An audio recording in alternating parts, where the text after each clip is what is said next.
తెలంగాణలో బీజేపీ ఒంటరిగా బలపడుతోందని ఎవరితో పొత్తు పెట్టుకోవాల్సిన అవసరం తమకు లేదని ఎంపీ రఘునందన్ రావు అన్నారు.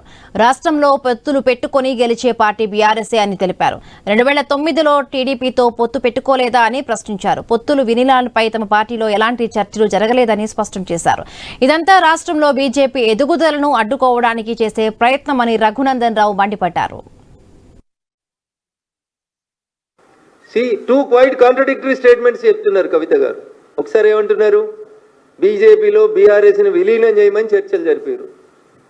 రెండోసారి ఏం చెప్తుంది, మా పార్టీకి ఒకడే ఒక నాయకుడు కేసీఆర్. మరి కేసీఆర్ గారిని బయటకు వచ్చి చెప్పమన్నారు. అవును, నేను చర్చలు జరిపినా, నేను విలీనం చేద్దాం అనుకుంటున్నా, చెప్పురు అట్లాంటి ఏమన్నా. మళ్ళీ ఒకసారి ఏమంటుంది, మేము విలీనం చేసుకోవడానికి మేము సిద్ధంగా లేము, పొత్తులు మీరే పెట్టుకుంటారు. 2004లో ఒక పొత్తు, 2009లో ఒక పొత్తు, 2014 తెలంగాణ వచ్చింది.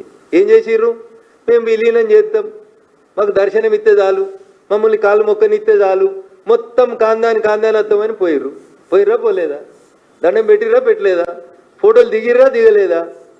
పొత్తులు మీరే పెట్టుకుంటారు, విలీనాలు మీరే చేసుకుంటారు, మీరే ప్రకటనలు చేసుకుంటారు, మీరే ఆలింగనాలు చేసుకుంటారు. పోనీ ఎన్నడన్నా బీజేపీ తోటి మీకు మాకు ఏమైనా పొత్తుందా? ఇవాళ ఈ రాష్ట్రంలో భారతీయ జనతా పార్టీ ఒంటరిగా ఎదుగుతున్న బీజేపీని చేసేందుకు చెత్త పంచాయతీలు, చెత్త స్టోరీలు తప్ప ఏముందన్న అందులో. చిచ్చాట్లు చేయడం కాదు, కవితకు దమ్ముంటే నేరుగా వచ్చి మాట్లాడాలని ఎంపీ రఘునందన్ రావు హితవు పలికారు. పెయిడ్ ఆర్టిస్టులతో పోస్టులు పెట్టిస్తున్నారని చెప్పడం కాదు, వారెవరో బయటకు వచ్చి చర్యలు తీసుకోవాలని కవితకు సూచించారు. తన తండ్రికే లేఖ రాసేంత ధైర్యం ఉన్నప్పుడు బహిరంగంగా కూడా లేఖ రాయొచ్చు కదా అని అన్నారు. అయినా నేను ఒకటి అడుగుతాను, ఊకే చిట్చాట్ ఏందన్నా? ధైర్యం ఉన్నది కదా నీకు, డైరెక్ట్ ప్రెస్ మీట్ పెట్టు.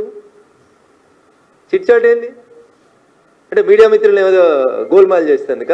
తెల్లారి పేపర్లో ఒక వార్త వచ్చి అందరు దాని మీద విరుచుకపడితే లేలే నేను అనలేదు, మీడియా తప్పుగా రాసింది, మీడియాకి తప్పుగా అర్థమైందని చెప్పుకోవడం. ధైర్యం ఉంటే ప్రెస్ మీట్ పెట్టుర్రి, పెట్టి చెప్పు, మా అన్న నా మీద పెయిడ్ ఆర్టికల్స్ రాపిస్తుండు, ఇగో పలానా టీవీ ఛానళ్ళు పేపర్లు నా మీద తప్పుడు వార్తలు దుబాయ్కి వెళ్ళి రాసినాయి, వాటి మీద కేసు పెట్టుర్రి. చిట్చాట్ ఎందుకన్నా? ఏంది చిట్చాట్ అంటే?